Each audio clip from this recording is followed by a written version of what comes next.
On Friday morning, the Correctional Services boss, Commissioner Samuel Thobakgale, decided that former President Jacob Zuma should return to jail to finish his prison sentence of 15 months. Yet an hour later, Zuma was a free man. How did this happen and how did we get here? Let's talk about it.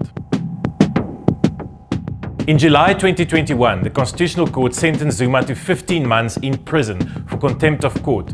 This was related to Zuma's refusal to appear before the Zondo Commission of Inquiry into State Capture, even after Judge Zondo had issued summons for Zuma to appear.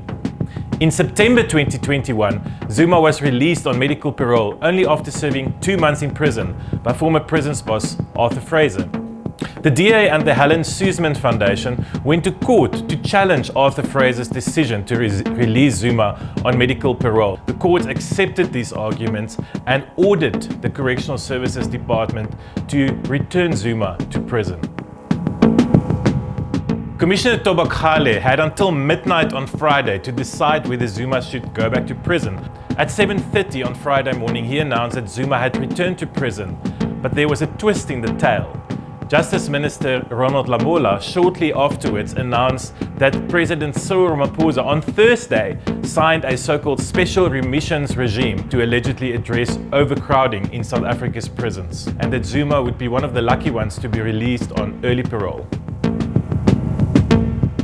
The Democratic Alliance has announced on Friday morning that they will go back to court to argue that this was another case of unlawful behavior by the government to make sure that Zuma does not go back to prison.